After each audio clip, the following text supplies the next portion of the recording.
Good evening students. आज हम exact equation का नेक्स्ट एग्जाम्पल करेंगे। ये आरजीपीवी के एग्ज़ाम में आता है क्वेश्चन बेटा। आरजीपी में अभी करंट में आया हुआ क्वेश्चन था। क्वेश्चन देखिए, हमें एग्जैक्ट इक्वेशन का क्वेश्चन है। एग्जैक्ट इक्वेशन होती क्या है, मैंने आपको बताया था M D x plus N D Y बराबर 0 del M upon del Y is equal to del N upon del X. कहीं ये कंडीशंस को सेटिस्फाई करती है, इट मींस एग्जैक्ट इक्वेशन। तो हमें पहले देखना पड़ेगा क्या हमारा क्वेश्चन इस फॉर्म में है। देखिए हमारा क्वेश्चन दिया है 1 प्लस ई की power x upon y d x plus ई की power x upon Y 1 minus x upon y d y. It means यहां देखिए डी एक्स है और ये दिया हुआ है मेरा डी वाई। बिल्कुल ठीक है, हम इसका कंपेयरिंग करेंगे। कंपेयरिंग किस फॉर्मूले से करते हैं, क्या होता है comparing, M D x plus N D Y बराबर 0। कंपेयरिंग करिए, डी एक्स के साथ लिखा है उसे हम क्या बोलते हैं M. M is equal to क्या है 1 प्लस ई की power x upon Y. N देखिए आप लोग, एन मीन्स क्या है, कंपेयरिंग कर रहे हैं। यहाँ देखिए पूरा का पूरा हमारी वैल्यू क्या है एन, ई की power x upon Y 1 minus x upon Y. ये हमारा एन हो गया। अब नेक्स्ट स्टेप क्या बोलती है कि del M upon del Y. तो मैं इसका डिफरेंशिएशन कर रहा हूं वाई के respect, del M upon del Y, ये डेल वाई 1 प्लस ई की पावर एक्स अपॉन वाई। करें डिफरेंशिएशन। देखिए 1 इज द कांस्टेंट, 1 का डिफरेंस हमेशा क्या होता है 0। अब किसका होगा ई का। ई का तो हमेशा वैसे ही रहता है, हमेशा होता है उसकी पावर का। पावर क्या है डेल अपॉन डेल वाई। किसका करना है मुझे, एक्स अपॉन वाई का। हमेशा पावर का होता है, ई का डिफरेंशिएशन वैसे ही रहेगा। अब देखिए इस पर हमने क्या किया, 0 तो हट जाएगा, ई की पावर एक्स अपॉन वाई। हमें किसके रिस्पेक्ट करना है, वाई का। 1 अपॉन वाई का डिफरेंशिएशन आप लोग याद रखें, ये होता है 1 upon Y minus Y square. X as it is रहेगा 1 अपॉन वाई का डिफरेंशिएशन 1 अपॉन वाई स्क्वायर। क्योंकि इंट्री के डिफरेंशिएशन में पावर बढ़ती है, क्योंकि ऊपर जाएगा, जिसका मैं आपको फॉर्मूले के रूप में बता रहा हूँ। यहाँ देखिए इसको मैं बताता हूँ फॉर्मूले के फॉर्म में। Differentiation D upon D x, x की पावर माइनस एन का होता है, माइनस एन एक्स की पावर माइनस एन माइनस 1। जब पावर बढ़ती है हमारे सामने, तो सेम प्रोसेस यहाँ हुई कि इसको हम ऊपर ले गए और पावर हमारी माइनस में हो गई। तो हम लिख सकते हैं हमारे पास क्या आ गया, minus x upon Y square e की पावर एक्स अपॉन वाई। ये हमारे पास वैल्यू जनरेट हो गई डेल वाई की। अब हम इसका करते हैं एन के रिस्पेक्ट। देखिए del N upon del X, हमें x के रिस्पेक्ट करना है। इसका क्या लिखा है, e की power x upon Y 1 minus x upon Y. अब देखिए हम इसका डिफरेंशिएट करते हैं। यहाँ 2 फंक्शन है x के, तो 2 फंक्शन मतलब हमारा लगेगा product tool. Product tool 2 function है।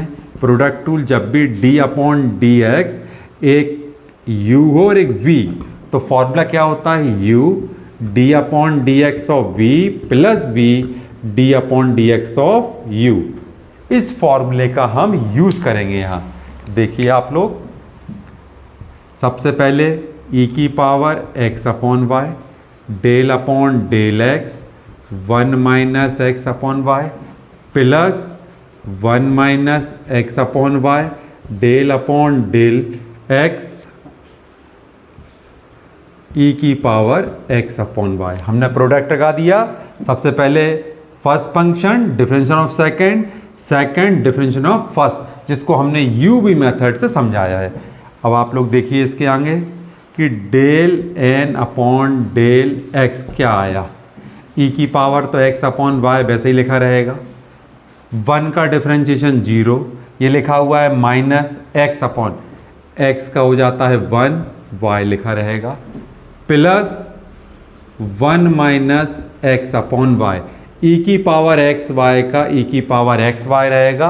इसमें कांस्टेंट x के रिस्पेक्ट कांस्टेंट होता है बेटा y, तो y साथ में जाएगा 1/y, क्योंकि कांस्टेंट हमेशा बाहर निकलता है, क्योंकि इसमें कांस्टेंट हमारे पास 1/y है, तो 1/y का कांस्टेंट जाएगा ये, क्योंकि e की पावर x का वैसे ही रहेगा, सेम होता है, कांस्टेंट बाहर आ गया।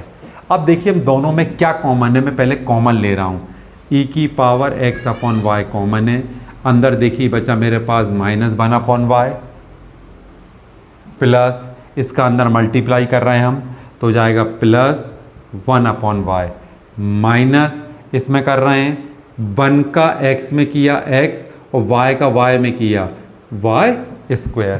अब आप देखिए ये प्लस का ये माइनस कैंसिल हो गया, क्या बचा e की पावर x/y माइनस x/y²।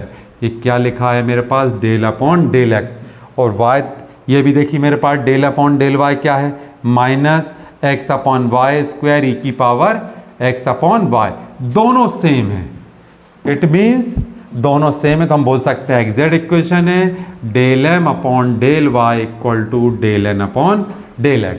जब ये कंडीशन फॉलो हो जाती है तो इसको हम बोलते हैं एग्जैक्ट इक्वेशन। अब देखिए थर्ड स्टेप क्या बोलती है, m dx n dy बराबर c, यहाँ लिखा आता है y कांस्टेंट और यहाँ क्या रहता है x फ्री। x फ्री से मतलब है n में कहीं x के अलावा कोई टर्म दिया है वो लिखना है, x को नहीं लिखना है, x फ्री का ये मतलब है। और y कांस्टेंट का मतलब है रिस्पेक्ट टू, हम करेंगे सिर्फ x के रिस्पेक्ट इंटीग्रेशन। तो पहले m को लिख लीजिए, m कहाँ है 1 प्लस e की पावर x/y, ये आ गया मेरे पास dx प्लस, अब n में देखिए x इसमें भी लिखा है, यहाँ जब x का मल्टीप्लाई कर रहे हैं तो पूरा x में है तो नहीं लिखाएगा, सिंगल y होता तो हम लिखते, परंतु साथ में क्या दिया है x होने के कारण नहीं लिख सकते। वर्किंग रूल बोलता है कि x छोड़कर, पर पॉसिबल ही नहीं है, क्योंकि मल्टीप्लाई करेंगे e की पावर x लिखा हुआ है, x का पूरे मल्टीप्लाई करेंगे तो पूरा फंक्शन x का हो जाएगा, इसीलिए हमें वहाँ 0 लिखना पड़ेगा। ये आ गया dy इक्वल टू c। अब इंटीग्रेट कर रहे हैं हम, x के रिस्पेक्ट कर रहे हैं, तो 1 का इंटीग्रेशन होता है x और e की पावर का तो वैसा ही रहेगा, कोई चेंजिंग नहीं आएगी, बट इंटीग्रेशन है तो देखिए x के रिस्पेक्ट क्या कांस्टेंट है y, तो हमेशा y इसके अपॉन में आएगा 1/y is equal to c। इसको आंसर बना लेते हैं हम, final answer x। Fourth part top पे चला जाएगा तो y e की पावर x/y is equal to c, ये हमारा इसका फाइनल आंसर हो गया। ये इंपॉर्टेंट क्वेश्चन है, आरजीबी में अभी आया हुआ था, तो आपको एग्जैक्ट इक्वेशन का वर्किंग रूल समझ में आ गया होगा, नोट कर लीजिए।